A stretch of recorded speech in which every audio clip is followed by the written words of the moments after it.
I just stood up. Yeah. What the fuck? What's up? That doesn't sound like it's coming through those mics. It sounds like it's coming through someone's mic. What's the setting on Audacity? EIE.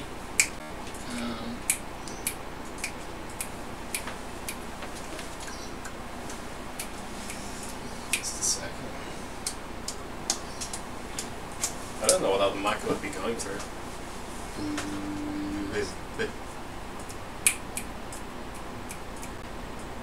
That's weird.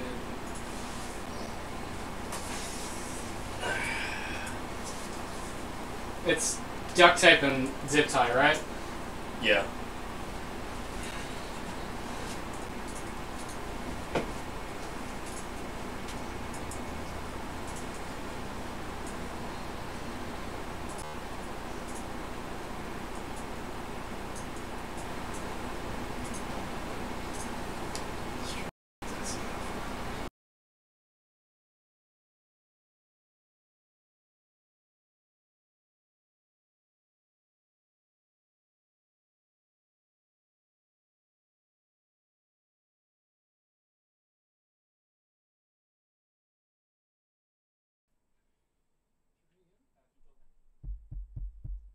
Bet. Yeah, looks like it's working. Test. Okay. Oh, fuck that one.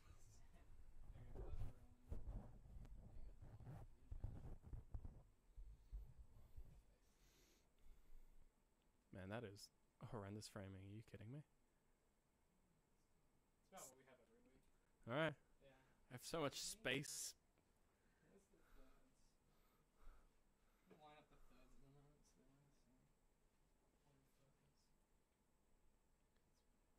Line up the thirds of the notes there.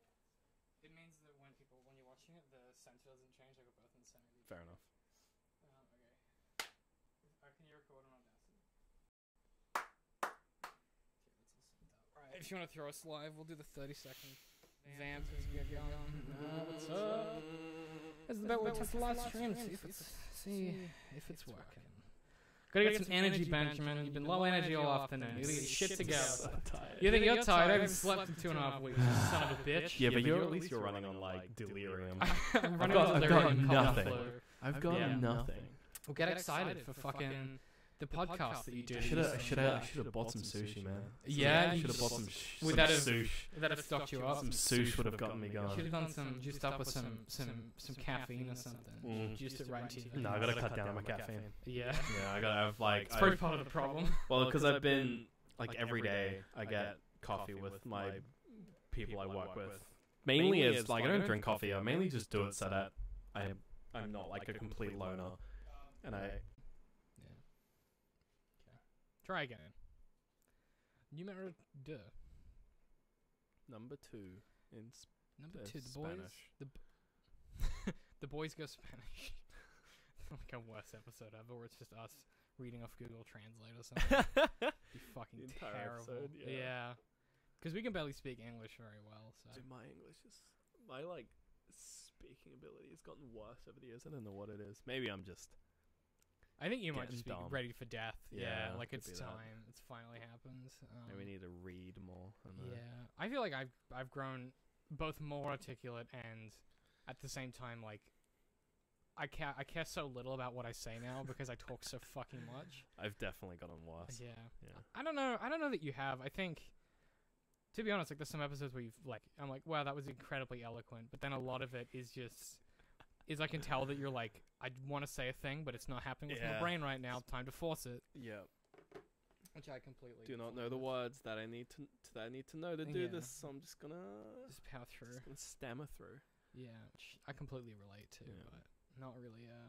Today it's only gonna be worse. Yeah, today I'm gonna try and bring the energy. Yeah, you're gonna make up for it. I'm gonna force. I don't know how it's gonna happen. It's gonna be interesting. We're trying to make it happen.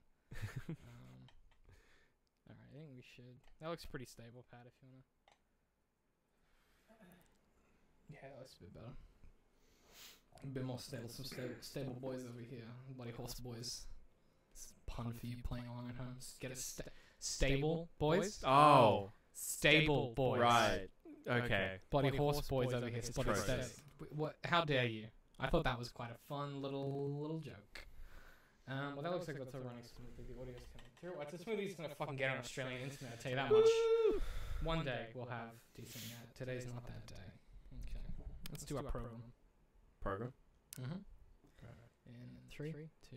Hey guys, welcome back to the Arthritis Podcast, official podcast of digital and creative media works, where each week we take something from pop culture and try to break it down to better understand it. My name is David. You said welcome back. That's the first time you've said welcome back. No, I go, hey guys, welcome back.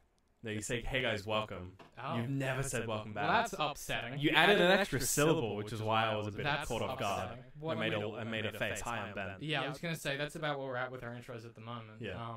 We're still getting back into the new year. We're still not quite in the groove yet. I'm very tired. We're on holiday. Don't know if you can tell. I'm very tired. I'm also very tired, but we're here to deliver you the goods that you want, because sometimes, Benjamin, you got to lay your body on the line for art.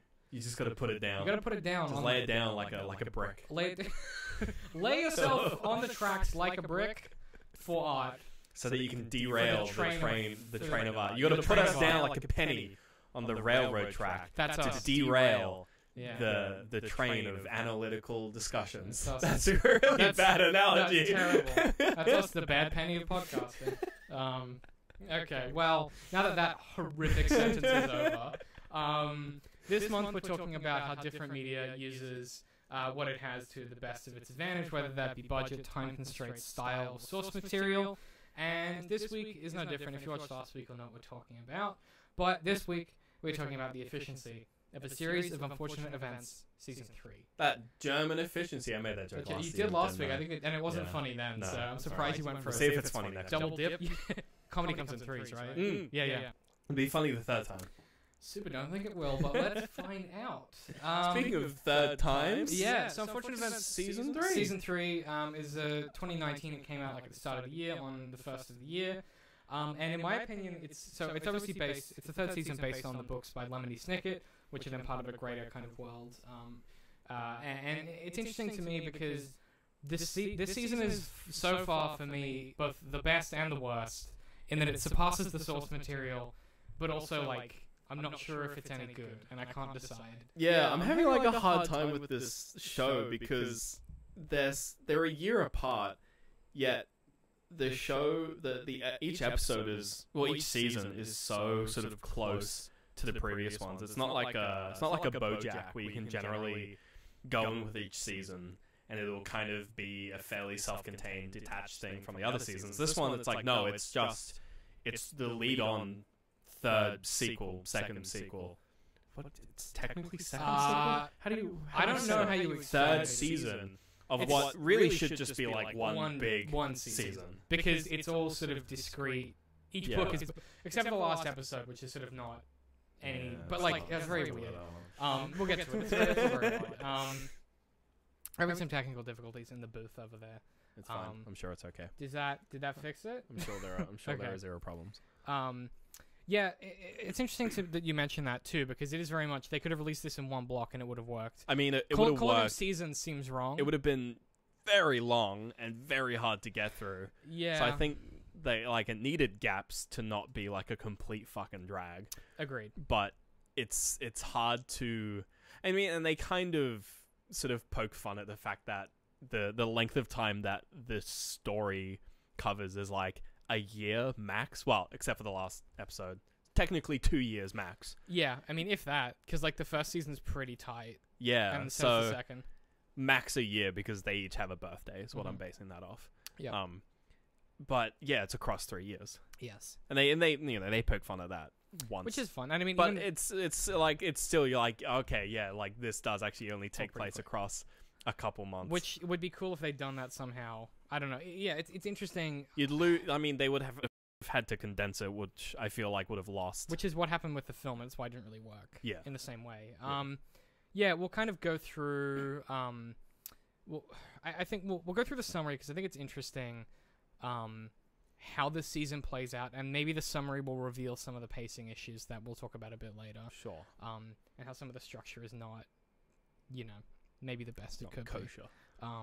Adam and Patrick are yelling at each other in the live chat, which I love. Oh, good. So, Violet and Klaus escape from the out-of-control caravan that we see at the end of Season 2 and seek shelter in a cave. Snow Scouts, including Carmelita Splats And is it spats or splats? Spats. Spats. My phone was autocorrected to splats, which is more fun. There are so many errors in this synopsis, so I'm looking forward to this. I didn't spell any of the names right. I included Carmelita Spats and an undercover Quigley Quagmire. The Baudelaires end up at the VFD's mountainside headquarters. Olaf's troop captures Sonny in the meantime and make a camp on Mount Fraught nearby. Fernald, or Hooky, becomes increasingly disillusioned with Olaf and develops a bond with Sonny. Elsewhere, a pregnant Kit Snicket escapes the two evil mentors of Count Olaf, the woman with hair but no beard, and the man with a beard but no hair. Violet and Quigley reach Sonny, but Sonny convinces them to let her remain as an undercover agent. During a disagreement between Olaf and Fernald, Sonny is thrown from the mountain. Olaf captures the Snow Scouts, intending to kill their parents en masse. In light of this, Carmelita joins Olaf and Esme while the Baudelaires escape on a daring downhill sled ride with Sonny. With Sonny. Yes, I'm glad you added that. I'm back, baby. Sonny is not dead. Yes. Back in the city, Kit and Poe discover dozens of fires are burning. Olaf and Co have succeeded in making even more orphans. The Baudelaires run into Fiona, where they... The Baudelaires run into Fiona, where they also re-meet Phil. Fiona owns a submarine, and the orphans begin to realize that if they can only find the sugar bowl, they might learn the truth about their parents and finally be safe, but they have to get to the last safe place by Thursday. Meanwhile, Olaf and his new family rent a wicked submarine in order to pursue the orphans. Klaus and Fiona deduce that the Super Bowl should wash up near the Gorgonian Grotto, the location of the extremely dangerous Medusoid mycelium experiments, a highly toxic and infectious mushroom. The Baudelaires reunite with Quigley at the grotto, but the toxic mushrooms are between them, and the friends part way once again, the sugar bowl in Quigley's hands.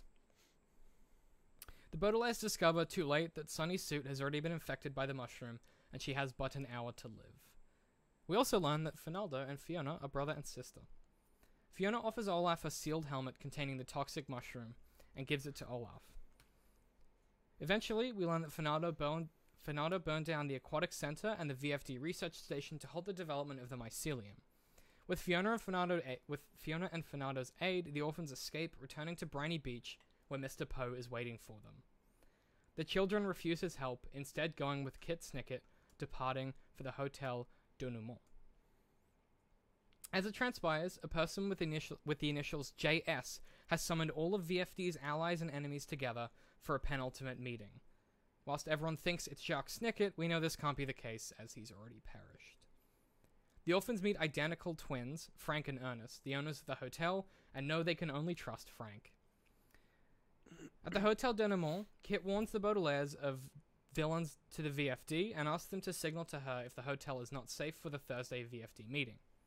Inside, the children actually meet Frank and Ernest, twin brothers that co-manage the hotel, but as they do, they spot Olaf, Esme, and Carmelita.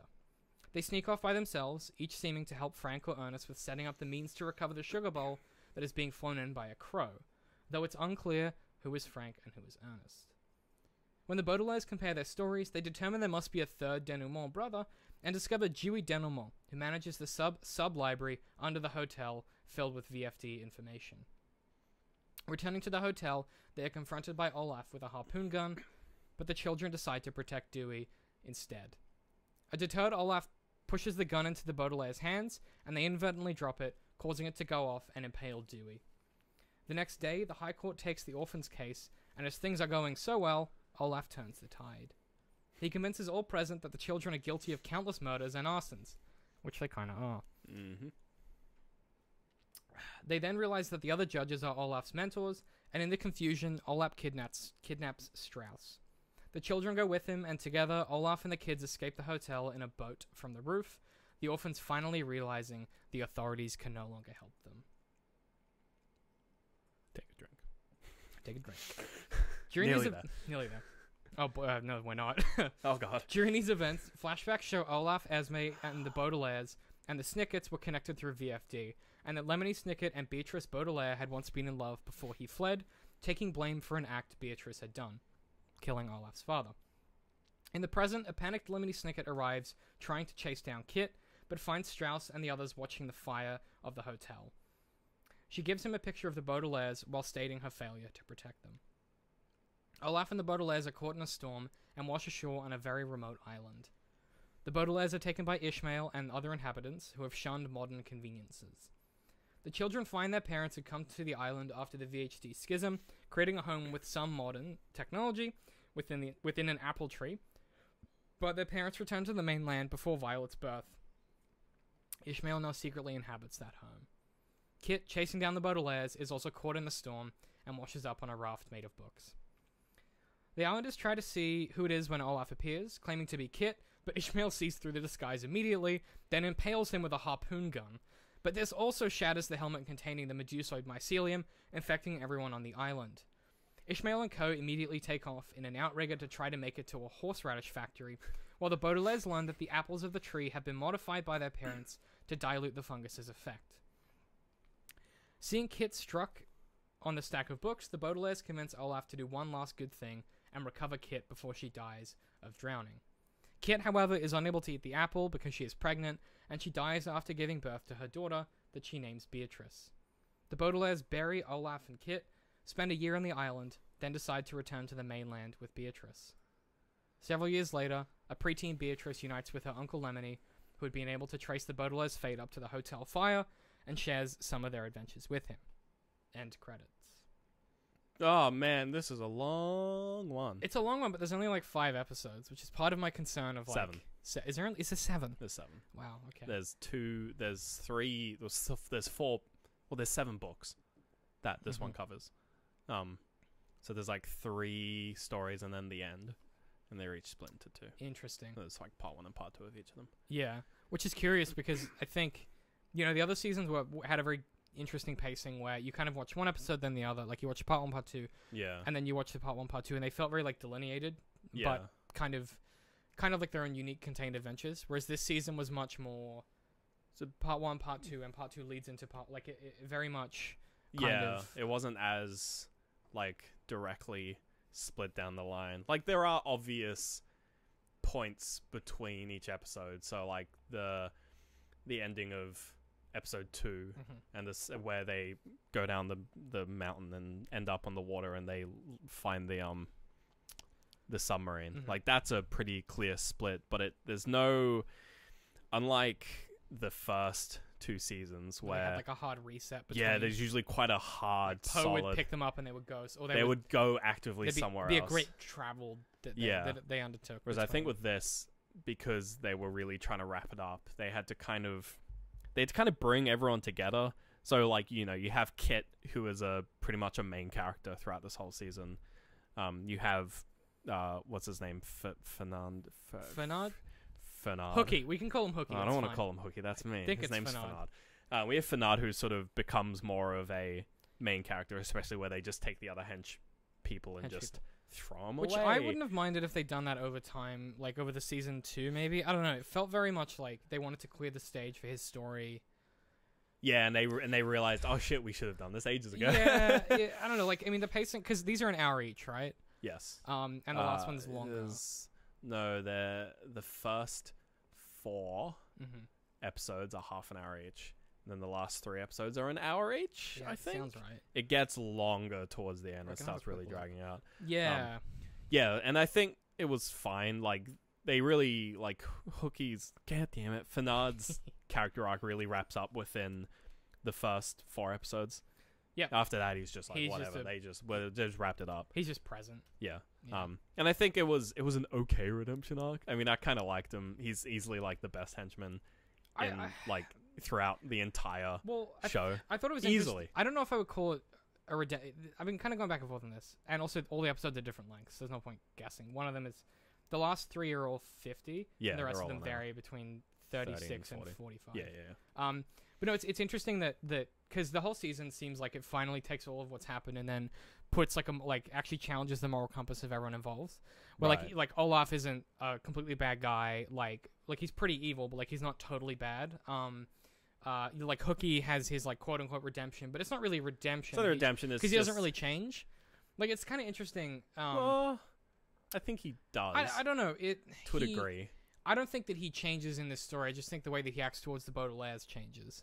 Right. because he suddenly has a reason to like. But I don't know that his character. Well, I drastically think changed. it's. I don't think it's a change. I think it's more of a reveal of That's what it is. more of his character. It's a reveal of more. The more you depth. learn about these characters, the more you learn how much depth there is, and the more you go, okay, well, there isn't good or bad in this story. Yeah. Like, and because that was always a big theme of the first part. 2 is like there are wicked people and there are good people, or there are wicked and noble people. But I liked in this season that much like in the books, it finally challenged like the things the Baudelaires were willing to do to get where they are now, and it actually challenged that moral complexity. And that's I think the core of this season is going, well, what are the actual consequences if you behave like this? You know, long term. Is it? Can you just turn around and go, well, you know, do whatever you can to defeat the villain? Like, because then don't you become the villain? And that's why I really like the end of that. Going to the last episode where they're with Olaf. There's that beautiful shot where they're in the sailboat and it's like the crimson kind of sunset behind them.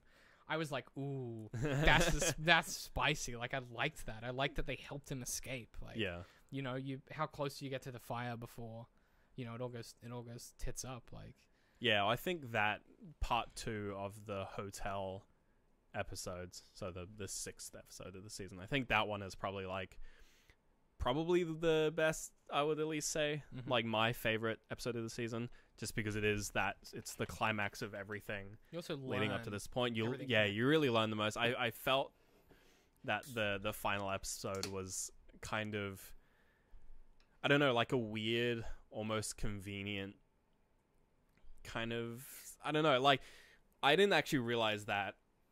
I thought the last episode was actually added. I didn't actually realize it was a book because I haven't read the books. But I have a vague idea of how the books work. So when I saw, you know, like seeing, especially like the names of all the episodes, you know, you have like the XY, all the alliteration. Like, there's a certain way that those titles are made, and then the last episode just being the end, and especially with the ending of part of that 6th episode being so, you know, it could just end there. Sure, like, it would be missing a few plot threads, like what is in the sugar bowl, like what happened to Kit, stuff like that.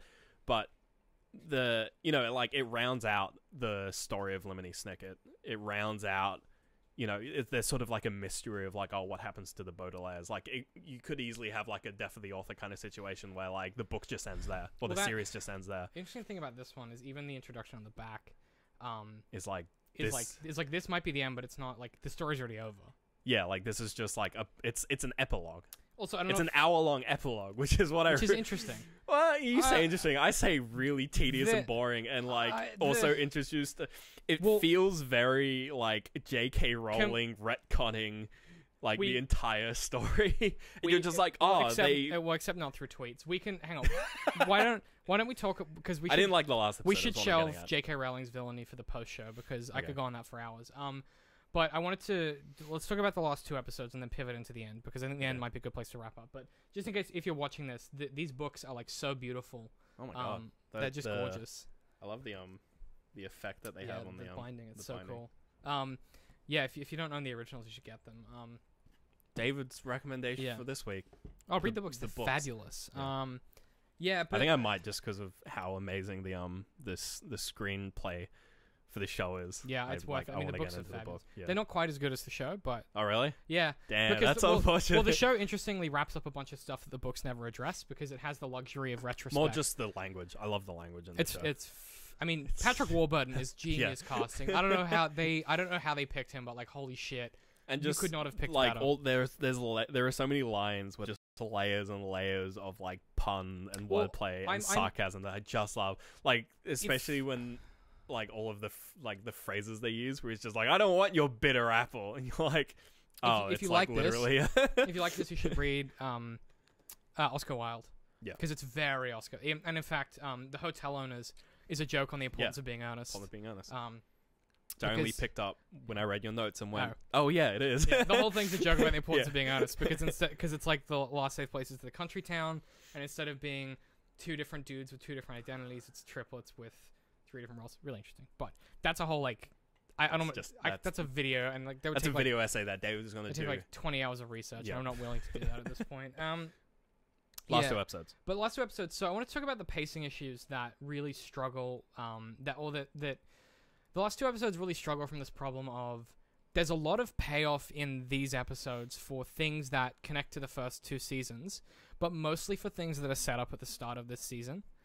Because, like, we know the sugar bowl is important, and, like, obviously the sugar being in it is kind of a fun twist. I like that a lot. Right. But, like, things, you know, like, who really killed Olaf's father? You know, what motivation was there for him to come after the Baudelaires and become a villain? Like, I'm just not sure that works as well as it could, because it's only introduced in this season that he had a father that died. Like, I know that he lamented and stuff sarcastically a few times in season 2, but it never, like, sticks. I don't think as a concept. I think because there's no, like, even like his mentors sort of have more presence than his father, which is meant to be like the driving force behind the entire, like, this entire 3-season thing. It's like, it could have been better if they'd at least, like, if it been, like, alluded to, or like, and like built up and actually, because we see that teased. book, we see that the book of the incomplete book of secret organizations or whatever. Yeah, we see that open a few times. It would have been cool to, like, see, like, his name in there a few times, like some kind of hint, or like like I know that when you go back through and you look at all the sections where Lemony Snicket's in his, you know, his office and stuff like that. Yeah. You know, you see on the walls all of the different research, and you can pause it and look at all the notes and things. like, But it felt like if that was the payoff they were going for, it could have been, you know, in his moments of vulnerability with Esme, Olaf could have mentioned it, or like they could have had like more of a sincere connection. Yeah. And that would have given the viewer something to be like, oh, what's this about? Like, you know, he could maybe try and talk to him about it. He could be real cagey, you know, and shut the conversation down or whatever. Well, I feel like the flashback scenes, they mainly focused on Lemoney. But I think because he's in this season. Yeah, and I think because they sort of realized, oh, we need to actually, because he's in this season, because he appears and is suddenly, they were like, there's like 3 time periods of Lemoney in this season. There's like the origin Lemoney, there's the current day, and with then the there's Baudelaires, and the then there's narration, like the 13 narration years later current, or whatever. however long later however long it takes for a kid to get to preteen. I don't know. 12, 13, 12 or 13. 14, 20. I don't know. Kids will look the fucking same to me. Kids. Man. I don't fucking know. Yeah, and but the important bit is the death of Olaf's father. We don't really get a lot of It that. just felt, I don't know. It was just kind of happens. And you're like, oh, okay. Because for the first 2 seasons, I thought it was the death of Beatrice that was going to be the trigger for all of it. Because it seemed I mean, that's the biggest. Because she's the biggest overture of the whole story. Yeah, literally at the start of every episode you get the for Beatrice. Which, by the way, I've got to say, I liked the way that they handled the reveal that she was Lemoney's ex-lover and then the Baudelaire's parents, and they had like a different father. Thought that was really cool and smart. Yeah, and then I was like scratching my brain when, like, at the very end, she was like, I am Beatrice Baudelaire II. I was like, hang on, but you're Kit's daughter.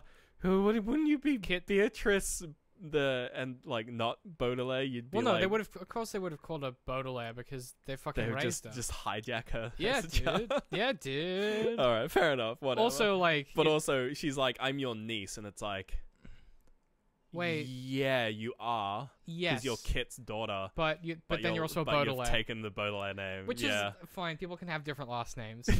It did seem odd they didn't call us. It's fine, Ben. People can have different last names.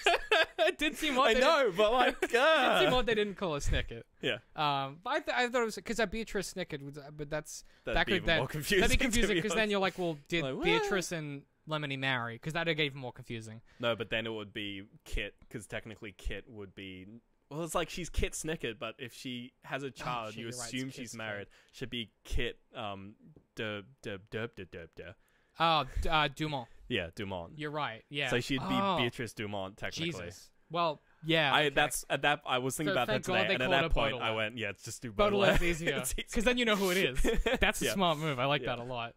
I was terrified that they were going to do a J.K. Rowling and have like the older kids rock up, you know, as adults or something. Oh, yeah, that scene where they're walking to the boat and she was... Okay, that scene where they were walking to the boat and she was pregnant, I was like, who was this? And I was like, okay, it's Beatrice. All right. Wait. Oh, yeah. Because they set it up in a way where they're sitting down and they're reading, and then the voice changes, and my brain immediately went to Harry Potter. And I'm like, oh god, and they're old, and one of them pregnant. What the fuck? I thought that was clearly a flashback from context. Oh, my brain was just woo. My sphincter did tighten though when I was like, oh, are they gonna ruin it? But like, I thought it was a cute, because we've never seen that character I thought We've that never was seen fine. the father. And We've like, seen Beatrice. I'm talking about the kid. Kit's kid. Oh, right. Yeah, okay. which I thought was fine. And like, I'm like, yeah, if they want to do more with the existing source material, they can. You know, they've set that up nicely. I guess they could technically just do. Like, we'll do all the wrong things, which is the kind of follow up to this, which is about Snickets. I could see them doing Snicket's kids. it's I don't want to. It's complicated. Yeah. In the same way that this is really complicated, where it's about Lemony Snicket, but it's kind of about the Baudelaires. It's kind of complicated. But yeah, they've left themselves open to do more with it. But yeah, it just some of the world building and the pacing, like leading into that last episode, things like they could have introduced in the fires, like when with the whole of everything we've been hearing about fires, because Olaf is an arsonist. Yeah. Again, you could have planted that exposition in like episode 1, where someone could have been like, oh, like the house burned down, and it was, you know, when someone says that's Count Olaf, they'd be like, no, he didn't use fire, like, you know, or Olaf could have been like, well, I wouldn't do the fires, I'd use a more sophisticated method. Like, you could have done something, I don't know, to seed that really early on, so that, and then throughout the show, small subtle hints, like just tiny little droplets in, so that when you get to the end, you go, oh, he loves fire, but that's not his jam. What he really wants is that secret weapon. Or he could even have talked the whole time about, like, you know, he wants the fortune so he can recreate, you know, that secret weapon. Like, something to like see it's in there. It's weird how much of a MacGuffin the fungus becomes in this season. I was really quite sort of like confused at that, because at first when they sort of come across it, it sort of just presents as another one of the sort of pseudo villains that the show has had. So Just similar an to the obstacle. leeches. Yeah. Where it's just like, it's just a natural phenomenon. It's just a thing that it's just like one of those wacky, wild things that this universe always does, where they take something that exists and just kind of like dial it up to 11 on the scale of dangerousness. Basically Australian wildlife, where it's like, if there was if fungus existed in Australia, if it was cold enough in Australia for fungus to exist. Yeah, we have weak piss. We have piss fungus. baby We have mushrooms. garbage fungus. If this is like the Australia of fungus, where it's like completely deadly, kill you in an hour kind of classic. Mm-hmm. You know, the snake bite of fungi. I'm gonna stop talking about Australian fungus. I was just letting you vamp because I was like, he's gonna say something dumb at some point. But I found it weird that it was like suddenly, okay, it's like Sunny has it, okay, and they solve the problem. There's like a wasabi joke, and you're like, all right, cool. It kind of funny. Yeah, it continues to push the idea that she's now a chef. Sure, whatever, I'm fine with that. I like that one of the skills is like, you're a genius inventor. The other one's like, you're amazing at research. The other one's like, you can cook good. You're a cook. You're a real good cook. Hey, look, there's a blue collar worker in every family. Well, I think that was it ties in well into the whole like what VFD is, where it's not just brainy smart people. It's like it's just interesting people. It's mountaineers. People, it's noble poets. folk. Yeah, you know, that kind of thing. Where it's Yeah. you can chill with the inventors and the scientists if you're a chef. If you're a good chef, you're a fucking chef. You can Sure. chef about. But it was weird that because you know every single character that was like from VFD, and like in hindsight it makes sense because the fungus is like sort of that's like the tipping point for the schism, isn't it? Yeah. Yeah, so it makes sense that every character's like, oh my god, the mitochondria. Well, because it's like finally the point where it's gotten too big, and it's like this is no longer like something that is. This is now a problem. Yeah, like, you know, and but it comes at a weird time where like when they reveal that Fernard burnt down the facility that was making it. When that happens, you're like, oh, okay. At that point, you don't at least I didn't realize at that point that this fungus is like integral to the plot, and it's a big deal that he burnt down the facility. Like he is main character. Like putting him there makes him, you know, he becomes the tipping point. Yeah, he's the Anakin. He sets off Beatrice killing Olaf's father. Like it's like he's like tipping point, and which at that stage when it happens, I'm like, he's in VFD. And interesting to hear you say that, because I knew. Because I read the books, I knew some of that stuff going into it, even though I haven't read them in a while. It was literally only once, like Ishmael was like, oh no, like that thing that I know the name of, where I realized, oh, this fungus is actually kind of a big deal. Literally the last episode, where I thought the fact that it nearly physically killed Sonny, I was like, it must be important. Like, I felt like that was a good virtue signal. I mean, heaps of things have nearly killed them all. Not just fucking like, I mean, to me that was like way more sinister than Olaf being like, I'm a kutcha. Like that for me, I was like, oh, like a child's going to asphyxiate to death from an illness But That's I mean, a bit darker. there was even that big monster in the water that nearly killed them. Like, there's heaps of things that... I thought that was pretty fun. Yeah. No, I didn't... For me, that wasn't... The Great Unknown. The Great Unknown. Someone was like, I like the bit where they're like, it's a metaphor for death. So funny. Sure. Well, it's out there, and you don't know when it's gonna come for you, and it comes and goes when it pleases. Like, I found, like, I didn't find that the, Yeah, I don't know, like, almost like the stakes weren't raised that much above what they're normally at when she caught the fungus. I think because we just seen Olaf and Esme make a shit ton of villains almost instantly. Sorry, orphans instantly. Yeah. But they kill all his fucking parents in these terrible city fires in, like, you know, with the help of, who's it, the mentors, a lady with hair but no beard and a man with beard but no hair. Like, they do that. And I'm like, oh, that's pretty fucked. I thought that was their grand plan, is, like, proper... Just burn a bunch of houses. Just make a bunch of... And so, but like, no, Olaf it was has like a bunch they of orphans. It's like they wanted the sugar bowl because it has a cure for this particular fungus. They wanted the sugar bowl so that they could take... It's not a cure, it's an inoculation. Right, yeah. So I think what Olaf's plan, or what Olaf was thinking and what Esme's thinking, or whatever I was thinking, is the villains are going to take this inoculation, destroy the rest of it, and then just wreak havoc on whoever they want.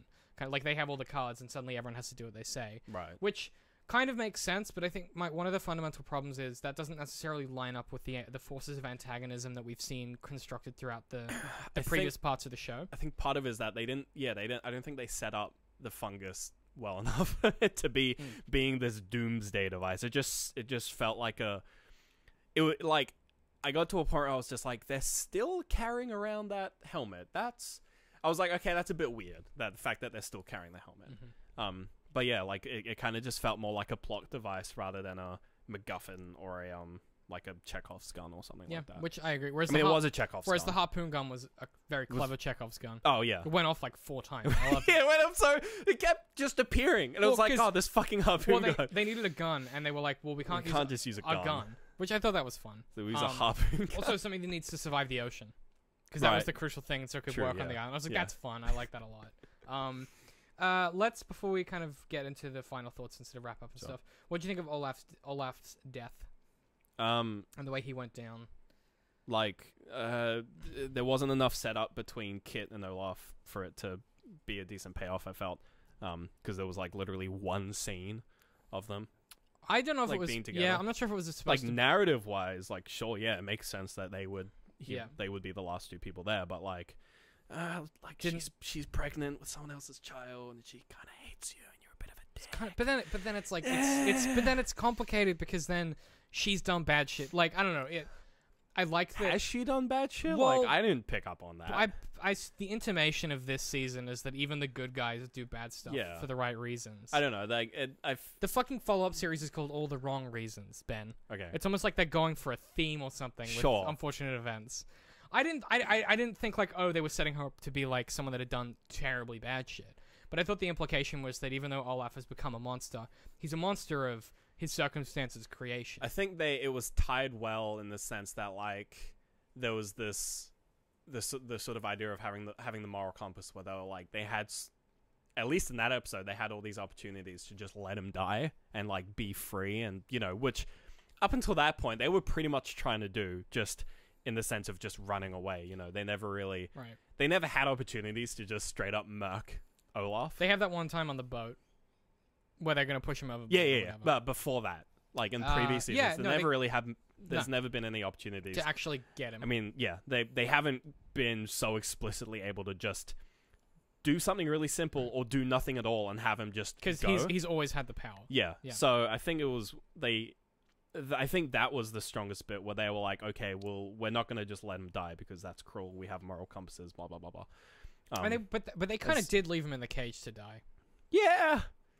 Which again, like, they're not good. Like, there is no such thing. I like gave that. him a fishbone. Like, I liked any. Like, maybe they knew he'd get I don't think that. I don't know. It's just, I just like that. Look. I liked how he did eventually come around. It was not just but he didn't have like a complete redemption. But he at least showed that he had more depth than just being a villain. Just being a complete, And, like, I think that's really important for the thematic kind of overtures of not just the show as a whole, but, like, the body of work that this is exploring and the concepts it's exploring, where it's even these talented, smart people, like these geniuses in all their fields, these people that excel in everything, who have this high society where it's about like exploring and the betterment of humanity. Like even the worst, even when you're twisted into something terrible and evil, you have the capacity still to do good things because like it's not as simple as just becoming a villain. Even like in the later in like a lot of the episodes, a lot of the drivers like Olaf is like, you can't kill me because I know things that you need to know. It's like, I know the secrets. He's got and all the I cards. believed him. Like 100%. He does know all the secrets, he does. though. But Yeah. even when it, because again, I haven't read the books. Even when it's like happening, it's just like, I know things that you need to know. I was like, oh You're shit. like, you know things I need to know. And I I'm was just like, I watching need to this. know. Yeah, like you need to tell me. like 100%. I was like so on board with that aspect of him that they push, where it's just like he's a scumbag, but like he knows things. And he like, had a backup plan. Yeah. Which is when they catch me, I'm gonna, because I know it's in the fucking sugar bowl. And that question, what I love is this entire season, every time someone's about to answer, it gets cut off. Yeah. Which I thought that was just fun. Because I was like, no, tell me now. Because I was like, what if they change? Well, then when they open it, and during the flashback, and there's sugar in it, you're like, ah, haha, funny. It's a sugar bowl. There's definitely something more important in it now. And then it's like, no, it's sugar. It's just sugar.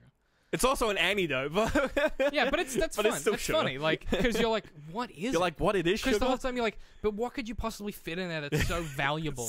Yeah. And it is just sugar. I don't know. That was really fun.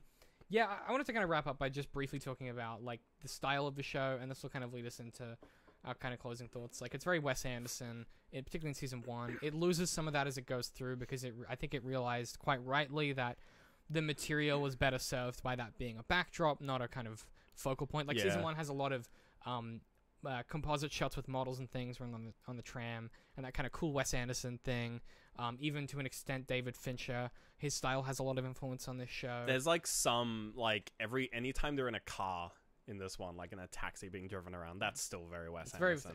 It reminds me of that scene in The Social Network where they're rowing on the lake. And it's all model composite shots. Right, yeah. I don't know if you remember that, but it's one of those really weird, like, it's like a dioramas, but they're real people in a boat rowing. It's very weird. Right. And, like, that oh, like the tilt shift photography. The tilt shift photography. Yeah. And it's really cool and interesting and looks great. And I think that both, like, the style of the show with Patrick Warburton as Lemoney Snicket, his narration, the way that shapes the narrative. Because he is an absolute superstar. Yeah. And there is a way that this show uses its material with, like, the Snicket's narration in the books and his Oscar Wilde kind of pith and his sort of these constant zingers that he's delivering, and the way that his investigation shapes the show, for me at least, like is proof that when people talk about adapting things and you have to change so much to adapt it, I think they changed enough, but what they kind of nailed was the spirit and the heart of the work. And if you read the books, you get the vibe of the show, and if you watch the show, you get the vibe of the books. Yeah. And it's because it is about like people like Daniel Handler just really fucking likes people that read books, and like that's really what it's about. It's people that like they like books, they like reading, and they like people who pursue education and pursue bettering themselves. Yeah. And that's like ultimately, like, even though all of these people aren't necessarily good or bad, the fact that they all do that is kind of like, I think, the true noble pursuit that this all implies. It's not whether or not you're a goodie or a baddie, but if you do pursue those things and you pursue those higher forms of like education and art and science and just being better and making the world a more interesting place, that's kind of I think that's what it's all about. And I just really like that they were able to do it justice, because I think that's sometimes really difficult. Yeah. Do you have any closing thoughts before we move on? No. Okay. I like it. It's a good one. It's a good one. I'm glad it's over. Yeah, I'm need to lie down after that one. Yeah, like I'm glad it's a 3-season thing that you can watch in like, I want to say like 20 hours. It's a lot of TV. Yeah. You got any recommendations for this week? Fuck. You mostly just watching this, huh? Yeah, I'm playing Warframe, and I bought a Game Boy, and I've been playing Tetris, like the Game Boy version, and it's hard. I'm a baby. It's used to baby Tetris. And Tetris is fucking difficult. Tetris is really hard. Yeah. I've been obviously still playing Moonlighter. I was very sick this week, so I spent a lot of time horizontal rewatching Mad Men. Yeah. Rewatching Mad Men. I'm back up to like season 6. That show is still the best TV show ever made. If you haven't watched it, you need to. Okay, I'll go watch it. Wait, have you not seen Mad Men? Dude. It's just My simple pitch is it's every drama that's been on TV, except it's almost entirely subtextual. And just don't get caught up in the in wanting to be like the main character. Yeah, well, you're an adult man, so you should be fine. Right. Because you're I'm smart. above the age of 20, Yeah. 19. Well, there's a lot of bro dudes Barely. who are like 35. Yeah. I think it's aspirational to do, but that's fine. There's some good parts about Don Draper. Yeah, I'm rewatching that, playing Moonlight. That's about it. I can't think. Yeah, that's about it. Facebook. Well, it doesn't really. The order is important for the rhythm of the show, I feel. Where can people find us, David? Well, no. Okay, where can people find us? Facebook. At DCMworks Social. YouTube. YouTube.com/DCM. Twitter. At DCM_works. Patreon. Patreon.com/DCMworks. If you aren't watching this live and you want to see the post show, Patreon.com/DCMworks, where there's an extra 20 minutes of the show where we just talk about different things. We answer people's tweets, Patreon comments, questions, all that kind of stuff. You just get a little bit of extra us in your life, and that's not such a bad thing, I don't think. A little bit of extra you and me time, personal one-on-one. One-on-one. We'll get rid of David. Don't worry about it. I'm leaving. This We'll is cut me. him There's also like 50 plus episodes of behind the scenes podcasts, plus our ongoing audiobook drama series, all kinds of good stuff, as well as our Road to Infinity War series. And if you're a Patreon, you can get a discount on my book, which you can buy at maynardtrig.com. Otherwise, if you want to follow us individually, I'm at DCM I Hate Pie. I'm at Literal Citrus. And we'll see you guys next week. And if you're watching live, we'll be back in 5.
Hello. It's the post show. Hello. That rhymed by accident. I keep doing that. It's the post show. Well, post show rhymes with a lot of things. Boy Dave and your other boy Ben, the two boys. Two grown ass boys here to do a little bit of a buddy post show. I wanted to talk about some feedback we got from last week about Bird Box. Oh no. Oh no. Before we do, I wanted to read a tweet from Harry on Twitter, who tweeted at me last night. We were chatting a bit about unfortunate events. And he just wanted to... he also talked about the questionable pacing and some of the part 2 episodes not working as well as they could. Was that something you... Sorry, what? You noticed? You got to start reading your phone because Adam is going to be... Sorry, come again? Tell Adam to get the fucking off the goddamn face. Come again. I'll start again. He's talking about the questionable pacing and the part 2 episodes not working as well as they could have in the previous seasons. Is it something you felt like the part 2's kind of... Yeah, they weren't as cliffhangery as the first 2 seasons, I guess. Yeah. I think partly, well, especially the last 2 episodes of the one in the hotel, those 2 episodes. Yeah. We call them the last 2 episodes. I thought that works really well as a season finale, though. That part 2 of yeah, that but one. because each of those episodes was an hour long, it was really quite... It was a lot. It was basically one episode was who is Ernest. Yeah. And then the second part was the trial. Which again is and weird. And the trial wasn't the same kind of episode as like part 2 of other because episode pairs. Previously it was such that part 1 is like the children go somewhere new and it sets up things are terrible, then they get you meet Olaf in like the second half of part 1. Then it seems like they're safe, and then part 2 starts and everything goes bad. Yeah, even in season 1, like the first half of the lizard room, Olaf just isn't in it. He's the cliffhanger for this part 2, because at that point that's the second place they've gone. So when they're with Uncle Monty, I want to say Uncle Monty. Yeah, Uncle Monty. When they're with Uncle Monty, that snake comes back from that episode. That was dumb. The fuck, the extremely deadly viper or whatever. I hated that. Also a lot smaller than the actual extremely, or maybe I'm thinking of the film. Because in the film, the viper is huge. No, it's like a fucking anaconda. The TV show, it's real small. Okay. Well, regular size. It's like a python. Size. Yeah. Sorry, I just remembered that. Yeah, like when they're with Monty, that whole first part is fairly like Olaf isn't there. I want to say. I can't remember. Like his reveal is like the cliffhanger, where it's like, oh no, he's back, because that's the first time he reappears. The cliffhanger is that he kills the assistant and then takes his place. Yeah. And that's the end of the. And like, and you're like, oh no. Whereas like in this one, and like season 2, they started like less relying on Olaf being the big cliffhanger. And it was more. And this one, it's like the cliffhanger was like a reveal of information. Yeah. Whereas this one, like, there barely was a cliffhanger. Yeah, I don't know. It just I don't. Like if any like in the hotel, the quote unquote cliffhanger or the ending of the first half of that was just the death of Dewey. Yeah, it seemed more which is like that's more just like an oh no. That's an event occurred, not like a That's a rounding of a plot point. I don't know, it was weird. So I don't know if the part 2s didn't work as well. I just think they were structured differently. They were maybe, and that's not. Well, so the 3. So the first one is when they're in the mountain. Part 1 ends when when they get to the HQ and it's burnt down. I want to say yes. And they find that it's burnt down. Like that's it. You're like, okay, that I saw that coming. Well, because that's when. Well, the reveal at the end of part 2 is that Quigley's still alive. Oh, part 1. Sorry, the end of part 1 is that it's Quigley, and they find and they go to the VFD headquarters. Yeah. Well, they go to the VFD headquarters and he reveals who he is, and they find that it's burnt. Yeah. And then the submarine. The end of part 1 on the submarine is. Don't know. The end of part 1 of the submarine is that. Don't remember. It's really just again like you can't. But that's a good point because like the other ones, like I kind of remembered. If I looked at the episode, I'd know. But that one, I don't. And maybe that's a product of just this season being structured. I think it's just structured so differently. Yeah. I agree. Whoever that person who tweeted you was, it wasn't as good. No, it was. I don't think it. Harry was the one who tweeted that. Not. It wasn't as good. It was just thumb yuck. It wasn't that it wasn't as good. It's just it didn't have like the part 1s and part 2s didn't feel the same as like they did in the first 2 seasons, which is partly why I felt like this season kind of dragged a bit. But like, I'm glad it's so. Yeah, I'm glad I watched it. I didn't think it was bad. Like, I know what you mean. We're kind of past ranking seasons because we don't do that even for BoJack anymore. Yeah. But like, this was definitely again because this felt like just one big TV, one big season. No, I think it's just it ended as it should have ended. Agreed. It's just weird. Yeah, it's weird because it's its own season, but it's the last block of a larger thing. So it feels like a big long. It's just one big ending. But it's not. I wonder if coming back to this in a few years and we're watching it all again. I feel like if it wouldn't be better. Binged it, it might be better.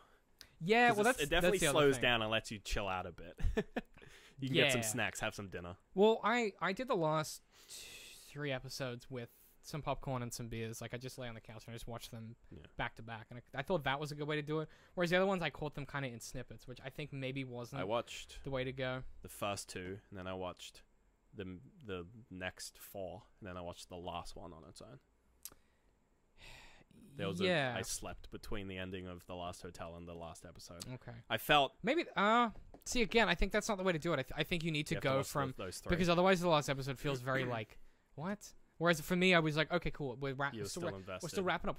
Okay. And the whole thing, it was still wrapping up. Well, I felt like the end of the hotel was a wrap-up, which is why I went to bed. I thought the thing was just going to be a dumb epilogue with not much information revealed, but no, they revealed fucking everything. For everything. So. I was going to do the Bird Box one. We're going to read a Donnie Darko one instead. Oh no! Do the Bird Box one. I want the hatred because we kind of shat on a lot of people's heads. Look, we don't often do the hate mail segment because we don't get as much hate mail anymore because I think we've raised the general. We've put enough time between us and that Shadow of War episode. also, I think we've raised the content of what we make to a level where I think now we've kind of avoided people who, the minute they hear a multi-syllabic word, they check out. Welcome to the hate. The hate corner. Jesus Christ. I'm not going to read the whole thing, but the highlight. Is it really bad? It's not really bad. But yeah, it kind of goes through. Send this to me, or where is it? Is on the YouTubes or the Twitters or the? No, it's on my email. Okay. But look, I'll send this to me. I feel bad about myself. It's not really about you. Okay. They call me arrogant. Sweet. Yeah, they call me lazy. Do they call me anything? No, they don't really mention. Why am I always left out of these things? I'll forward this to you later. I tell you that when my sister broke up with a slightly abusive ex, he went on like a Facebook tirade against our whole family, except for me. He didn't. He slung all this shit at my sister and my parents. Nothing at me. I was really gutted. I was like, dude, come on. I'm part of this family. They basically say that like I misinterpreted what the film was about because it was supposed to be about the question of like what would make people kill themselves. They called my meta reading about the internet finally eating itself. But they used like language. It was S. They called me like a swill. I don't know. They whatever. Shill? No. Well, they call you a shill? a swill? A swirly? Did they use your head in a toilet? I don't want to read the rest of this, but like the basic the thrust of his points, which I'll summarize to save everyone a lot of time. Was it like a racial? No. Like it wasn't too bad. Like he didn't like ad hominem me too much. Okay. He did comment on my weight, which I thought was odd. Why would you comment on your weight? I'm bigger than you. Yeah, like kind of weird. I'm in like a relatively stable, healthy place. I'm the big boy here. Yeah. That's weird. But like the criticism primarily was about the way that we talked about the way that we talked about Sandra Bullock's character as being like the focal point of the story, and how we thought it was really interesting that she was the one that raised the kids in that kind of way. And that my comment was that I thought it was interesting they kept Tom around so long because I felt like doing that was at the detriment of the detriment of the story compared to the book. It makes no because you sort of that like 5-year time period between they're about 5-ish between when they're born and when the sort of story comes back. It's like, wouldn't you think that Tom would just be like, I'm naming these kids. Like, I'm fucking naming these kids. That's kind of what I was thinking, because he would. He would. But then he just doesn't. Yeah. And I mean, there's no real context to explain why he hasn't named them. They don't sort of, like, it's not like she's super aggressive against him as well. It's not like she's, they're presented on level playing fields. of they like they raising seem to these have like an kids. equal, but whereas Yeah. in reality, what we see is that it's really skewed in her favor. it's Mallory who is fucking the named driving them. force. So like Yeah. again, like I just thought it was weird, and You that. think and- even he would just give him nicknames? But you his know, his like- comment was like that it was pandering to SJWs that they kept a black guy around for that long just for the sake of it, and that I was defending, and that I was somehow what the fuck? pushing this agenda. Oh my god! I just Yeah. literally the first guy to die is the black guy. Like there's like literally like no. So, that's because because then also like keeping like just a woman, and then like also the comment was like, well, you misinterpreted like why the kids were so fucked up, because his argument is that, and this argument I conceptually understand, but Sorry, it has I'm no still laughing about the basis. previous- It has no basis in fact. But his argument was like, well, the reason the kids are fucked up isn't because she's really harsh on them; it's because they have no father figure. And I'm like, can we just stop?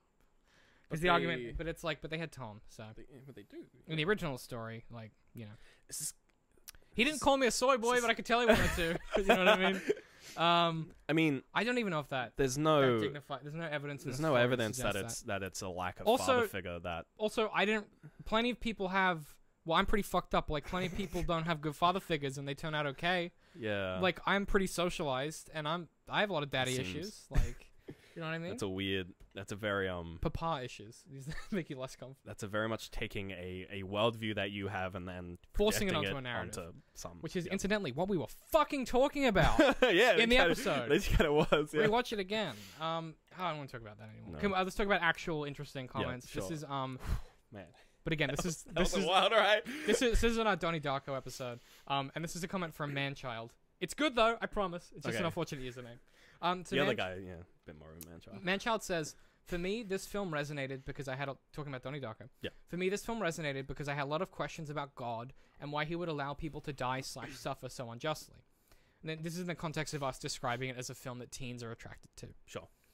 So I saw it as a possible way God could make things a little less unjust by allowing people who died, sometimes for seemingly random reasons, to see why their death was necessary.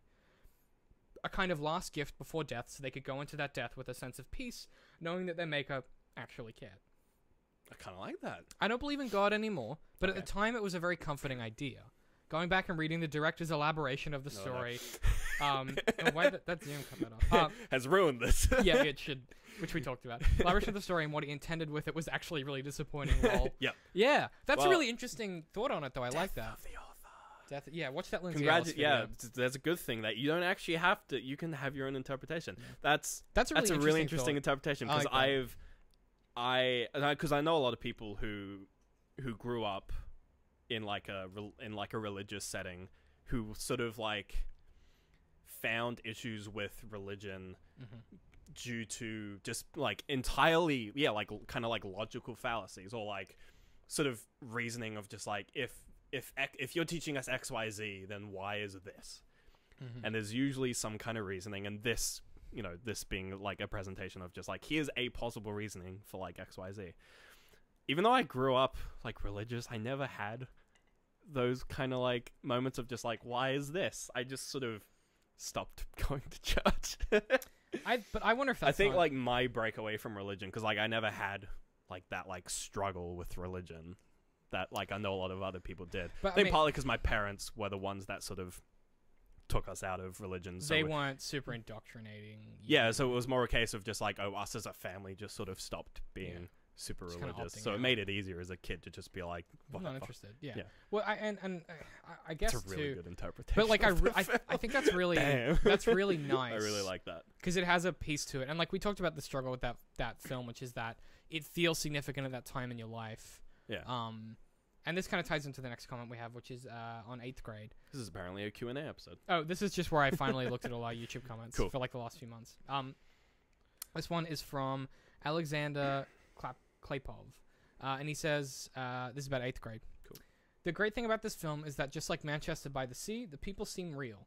I forgot it wasn't a documentary as I watched. They all felt so natural, a heartwarming story, and a great film. Bo is an amazing artist. Have you seen Are You Happy? Make Happy, sorry. Yeah. Yeah, we've seen that. His stuff makes you feel deep emotions and feelings that no stand-up comedy ever has before. This guy really knows pain. Interesting that you say that, because I think one of Bo Burnham's greatest strengths is that his pain is not especially like unique. Like his pain is like a very generic kind of like being alive Dull throb. fucking sucks. Yeah. Like being alive is just like a difficult thing to deal with, and that's not especially profound, I don't think, for him. But yeah, I like that comment a lot. I just wanted to address that some of these comments, because we get like people write I like that lengthy. these comments are just sort of people like not in particularly addressing stuff that we talk about, but sort of going like, okay, here's like my view. I like that we have comments like that. Do more comments like that. Just, you know, they're cool. Like, people write a lot of really nice comments for us, where it's like they're actually elaborating and providing their own interpretations and readings, which is exactly what we're trying to do here. Yeah. Because for me, I'm like, okay, well, we've engaged you in a way that's making you consume something. This is why we have videos that piss people off, because it makes people fucking think. We'd come in sort of flinging these weird interpretations around and piss off, piss off the gamer boys. And if it triggers someone to like have a deep thought about something that helps them either appreciate something or like interrogate their world more, that's what it's all about. And they can share it with us, and we can also have thoughts of it's just one big wholesome family. And that's really nice. I just wanted to shout outs to all those people that comment those kinds of things. And if you guys listen to what we say and it makes you think about stuff where you completely disagree and you want to explain why, like, we genuinely would love to hear it. Because that's what we live for, is seeing people engage with the content in that way on a bit of a deeper level. We may laugh at you. It's only if you call me a soy boy. If you say some weird shit, we may laugh at you. Yeah, but that's really nice. That might be where we kind of wrap up, because that was most of the post. Right. I wasn't intending to read all this. We were going to talk about J.K. Rowling, but maybe maybe I can do like a quick rant if you want. Nah, save it. You know what? We'll save it for next time. And if you guys have any thoughts about J.K. Rowling, fucking email me, tweet us, do whatever. Because I will go. Actually, what are we doing? Watch the Lindsay Ellis. Well, actually, Death of an Author. It's a good video. Next time we're doing Bandersnatch next week, so maybe that won't be a right week to do it in. Because next week might be a time when we can talk about video games at the end of that. Also, Adam's on that week. Oh, is he doing Bandersnatch? He'll be with us there. He told me to watch it. Maybe that was like a preemptive thing. No, he told me to watch it as well. Yeah. And then the week after we're doing Moonlighter, which you're not here for if you don't want to be. Haven't bought it. Yeah, so you don't. I can tap out. You can bring in an Aaron boy. But yeah, we might do that. Maybe actually we'll do that next week. Why not? Because I feel like you have to hear my rant about J.K. Rowling, because I don't think I've done it in a while. So next week, it's Bandersnatch. Bandersnatch, and then post show we'll talk about J.K. Rowling. All right. Well, thanks. Be here for that. Probably should have said that in the actual episode, but we can tweet it, I guess. I can edit it, put it in post. Welcome to the post. No, as in the app post at. Welcome to the sneak peek of the post AFA show. Yeah, actually, if you're this will go at the end of the episode of Art for Artists. Next week we're covering Bandersnatch, which is the Black Mirror. Yeah. Tweet us, write in if you have any thoughts or feelings on it. It's been out for a while. It's getting the meme treatment. A lot of like people, Bird Box. Yeah, like Bird Box. We're gonna have that Adley on. If you haven't checked him out on YouTube, check him out. He makes some good stuff. That boy. He and I do a live stream every Saturday morning Brisbane time, every Friday night Ireland time. Those are the only time zones we know. Them the only time zones. Belfast boy time. Here in the US, like most of our audience. Go fuck yourself. Whatever that is. Do the calculation. It'll probably be half. There'd be a bit later. It'd be a bit earlier than that. It would be like midday Friday, because it goes like US, Europe, us. Yeah. So it'd be like Friday, middle of the day, Friday morning. Yeah, probably. Exactly. Yeah, I think that'll do it. Unless you had any other closing thoughts on any of that stuff. Man. It's the bloody SJWs. I'll forward you that email. It's a good one. It's really long. Yeah. All right. Well, thanks for watching and listening. If this goes at the end of the show. Should do the things you guys do with YouTube videos, and we'll see you guys next week. Bye.